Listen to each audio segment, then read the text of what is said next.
నమస్కారం ప్రజలారా, బాగున్నారా?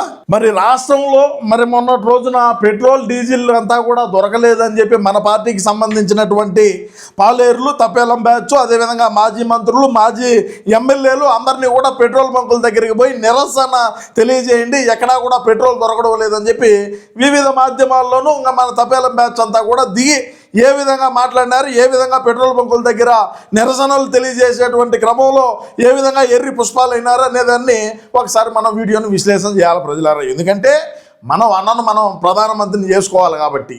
సో ఇకపోతే మరి తిరుపతిలో భూమన్ కరుణాకర్ రెడ్డి కొడుకు, ఆయన ఏం పేరు, అభినయ్ రెడ్డి ఏదో పేరు, అభినయ్ రెడ్డి ఏ విధంగా ఆయన నిరసన చేశాడు.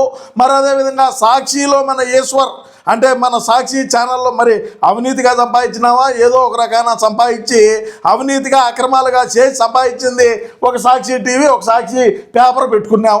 మరి దాంట్లో పెద్ద పాలేరుగా పేరు ప్రఖ్యాతులు గాంచినటువంటి ఈశ్వర్ మరి రాష్ట్రంలో ఎక్కడా కూడా డీజిల్ ఎందుకు దొరకలేదంటే ఈ డీజిల్ అంతా కూడా అమరావతిలో కాంట్రాక్టులు చేసేటువంటి వాళ్ళందరూ కూడా ఈ డీజిల్ అంతా ఎత్తుకొని పోయి అమరావతిలో పనులు చేస్తున్నారని చెప్పి ఈడు చెప్పటం, ఇంకొకడు ఇంకొక రకంగా చెప్పటం, ఇంకొకడు రోడ్ల బడిగా ఆటోలు కార్లు పోయేటువంటి వాళ్ళను రాండి మీకు మేము డీజిల్ కొట్టించామని చెప్పి వాడు భంగపడి రమ్మంటాము. ఇట్లా రకరకాలుగా వివిధ మాధ్యమాల్లో అంతా కూడా సర్క్యులేట్ చేస్తూ ఉన్నారు వీడియోలు. సరే, ఇందుకు మన పెద్దపాలేరు ఏం మాట్లాడారు విందాం, ఒకసారి మనం విందాం ప్రజలారా, చూద్దాం.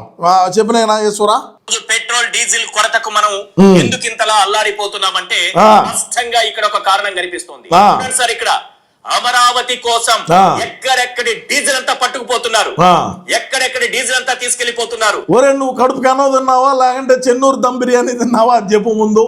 పెట్రోల్ బంకుల్లో ఉండేటువంటి ఎక్కడెక్కడ ఉండేటువంటి డీజిల్ అంతా కూడా అమరావతికి తరలించారు అని చెప్తున్నావే, ఎవడు చెప్పినాడు నీకు? ఏ పెట్రోల్ బంకోడైనా సరే మా బంకులో ఉండేటువంటి డీజిల్ అంతా కూడా అమరావతి కాంట్రాక్టర్ వచ్చి ఎత్తుకోమినాడని ఏ ఒక్క పెట్రోల్ బంకోడైనా బయటకు వచ్చి చెప్పినాడా? ఇంతమంది ఇన్ని పెట్రోల్ పంపులు ఉన్నాయి కదా విజయవాడ, అదే అక్కడ నువ్వు చెప్పేది ఇంక చెప్పు. అంటే ఇంకెక్కడా కూడా మన రాష్ట్రంలో పెట్రోల్ బంకుల్లో ఉండేటువంటి పెట్రోల్ డీజిల్ అంతా కూడా అమరావతికి తరలించినాడు అంటాడు ఈ బోగ్గాడు. చెప్పుగా లక్షల లీటర్లు అంటాడు. ఏనండి అమరావతి కోసం ఒకసారి చూడండి సార్, చూడు 2,75,66,000 లీటర్లు డీజిల్, 2 కోట్ల 75,66,000 లీటర్ల డీజిల్ పట్టుకెళ్ళిపోతున్నారు సార్. ఎవడన్నా నమ్ముతాడరా? నువ్వు చెప్పే మాటలు ఎవడైనా సరే నమ్మినారు. రాష్ట్రంలో ఉండేటువంటి ప్రజానికం కాకుండా మన పార్టీకి సంబంధించిన వ్యక్తి అయినా సరే ఎవడైనా నీ మాటలు నమ్ముతాడా? ఎందుకు అవులే మాటలు, ఎందుకు పాలేరు మాటలు? ఇలాంటి మాటలు మాట్లాడి అన్న 151 నుంచి 11కు తెచ్చి ఈరోజు నేల నాకిచ్చినారా? ఇంకన్నా మానరా? ఎందుకు ఇట్లాంటి మాటలు మాట్లాడేది? దేనికి ఇటువంటి పనులు చేయాలా? ఇప్పుడు రాష్ట్రంలో ఎక్కడైనా సరే డీజిల్ పెట్రోల్ కొరత ఏదైనా ఉన్నదంటే ఏదో కాసేపో లేకంటే ఈరోజు బండి రాకుండా ఉంటే సాయంత్రానికి బండి రావడమో, ఉదయాన బండి సాయంత్రానికో, సాయంత్రం బండి రేపు ఉదయానికో వచ్చింది. దానికే ఇంకా లేదు కథ, ఇంకెక్కడా కూడా పెట్రోల్ లేదు, డీజిల్ లేదు. ఈ డీజిల్ పెట్రోల్ అంతా అమరావతికి తరలించినారు, అమరావతిలో పనులు చేసేదానికి ఎత్తుకొమ్మారని చెప్పి మాట్లాడుతున్నావు నువ్వు. మరి మన పార్టీకి సంబంధించినటువంటి వ్యక్తులు ఎవరు కూడా ఈ విషయాన్ని మాట్లాడలేదే. నువ్వు ఒక్కడవే నీ సాక్షి డిబేట్లోనే, మన సాక్షిలే, నీ సాక్షి నీదెట్లయితే బొక్క మా అన్నది, మరి మన సాక్షిలోనే దేనికి మాట్లాడినావు? నువ్వు మాట్లాడవచ్చు కదా.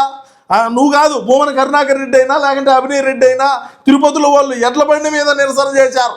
వాళ్ళ కొరకు ముందుకేసి మరి మూగజీవ ఎడ్ల బండి మీద ఆటోని ఎక్కించి, ఏమయ్యా అభినయ్ రెడ్డి నువ్వు ఉండు, మీ నాయన పైన ఎక్కి నువ్వు లాగేవి ఆ ఎద్దల బండి, ఆ ఎద్దును పక్కన పెట్టి నువ్వు లాగాల్సింది ఆటోని ఎక్కించుకొని.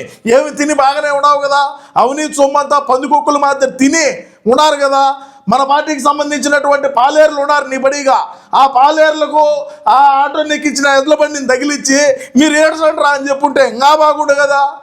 అంటే మనం ఏదో ఒక రకాన స్టేట్ లెవెల్లో మరి రాష్ట్రంలో ఉండేటువంటి ప్రజానికి అందరూ ఈ భూమన అభినయ్ రెడ్డి అనేటువంటి ఒక బోగు చేసేటువంటి పని అంతా కూడా బాగా చేశాడు అని అనిపించుకోవాలనేటువంటి ప్రక్రియలో భాగంగా మూగజీవాలను ఎందుకు నువ్వు హింస పెట్టడం? నువ్వు తిని నువ్వు బాగున్నావు కదా, నువ్వు ఈడుచో ఆటోని ఎక్కించుకొని, మళ్ళా ఆటోని ఎక్కించి మళ్ళీ దాని మీద నువ్వు కూర్చొని ఎందుకురా? ఎందుకు ఈ మాటలు, ఎందుకు ఈ పనులు చేయాల్సి వచ్చింది?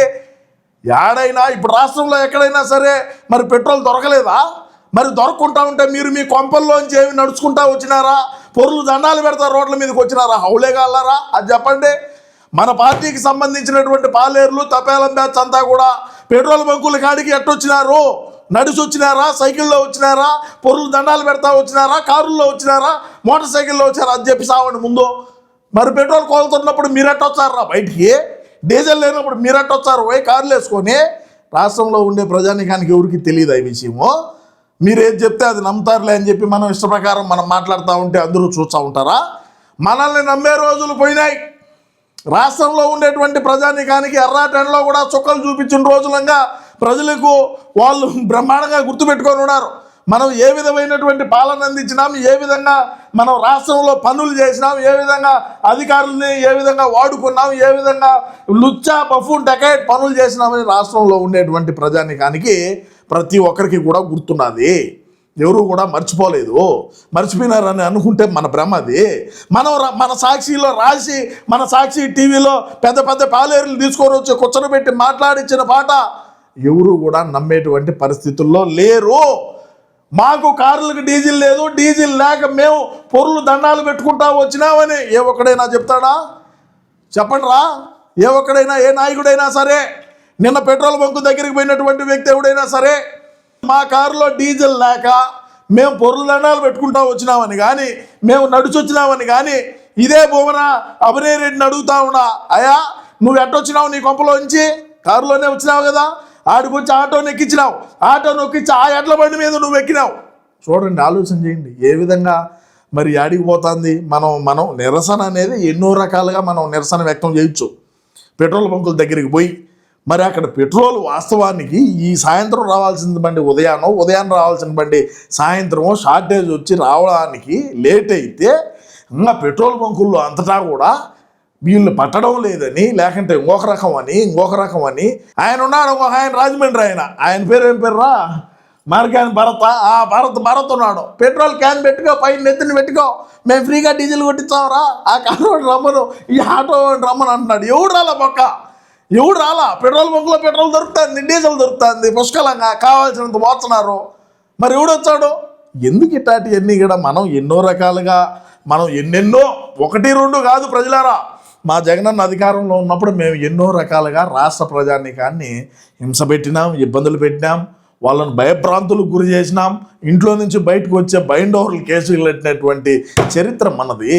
సో ఇకనైనా సరే రాష్ట్రంలో ఉండేటువంటి ప్రజానీకానికి ఏదో జరిగిపోయింది రాష్ట్రంలో, ఇంకా మనకు పెట్రోల్ డీజిల్ దొరకదు, ఇంక ఇదే లాస్ట్ అన్నట్టుగా మన పేటీఎం వాళ్ళ దగ్గర మరి కొంతమంది మా వాళ్ళు కూడా మరి నెలవారీ జీతగాళ్ళు, రోజువారీ కూలీలు, మరి నెలవారీ వేతనాలు తీసుకునేటువంటి కొన్ని యూట్యూబ్ ఛానల్స్ వాళ్ళను మరి అందరినీ కూడా ప్రేరేపించి ఈ విధంగా చేశారు తప్ప మనకు ఈ పెట్రోలు డీజిల్ వీటి వల్ల నిన్న చేసినటువంటి ఈ నిరసన ఏదైతే ఉన్నదో వాటి వల్ల మనకు ఇంకా కొద్దిగా మనం ఇంకా డ్రాప్ అయినాము తప్ప మనకేదో పెరిగిందని అనుకోవడం అనే భ్రమలో నుంచి బయటకు వచ్చి మరి ఇంకా మరింత ముందుకు పోతే బాగుంటుందని నేను ఈ సందర్భంగా తెలియజేసుకుంటూ, సో రాష్ట్ర ప్రజలారా ఏది ఏమైనప్పటికీ కూడా మేము చేసినటువంటి లంగా బఫూన్ డెకాయిట్ పని ఏదైతే ఉన్నదో ఆ పని మీద మీ యొక్క అమూల్యమైన అభిప్రాయాన్ని కూడా తప్పకుండా కామెంట్ రూపంలో అయితే తెలియజేయండి. ఇకనైనా సరే అయా తిరుపతిలో ఉండేటువంటి అభినయ్ రెడ్డి మీకే చెప్తున్నా, మీరు కుంభాలుగా అవినీతి సొమ్మంతా తిని కండలు పెంచుకొని ఉన్నారు కాబట్టి ఇక ఎప్పుడైనా సరే ఇటువంటి పనులు చేసేటప్పుడు ఆ మోగజేవు ఎద్దుని పక్కన పెట్టి మీరే కాడి తగిలించుకొని మరి ఆ బండిని ఈడ్చుకుంటా పోతే ఇంకా బాగుంటుందని తెలియజేసుకుంటూ, ఏది ఏమైనా మన సాక్షి ఈశ్వర్ మాట్లాడినటువంటి మాటలపైన మరి అదేవిధంగా తిరుపతిలో ఆయన భూమన కరుణాకర్ రెడ్డి కొడుకు చేసినటువంటి పని ఏదైతే ఉండదో ఆ మోగజీవాన్ని హింస పెట్టడం పైన మీ అమూల్యమైన అభిప్రాయాన్ని తప్పకుండా కామెంట్ రూపంలో తెలియజేయండి ప్రజలారా. నమస్కారం.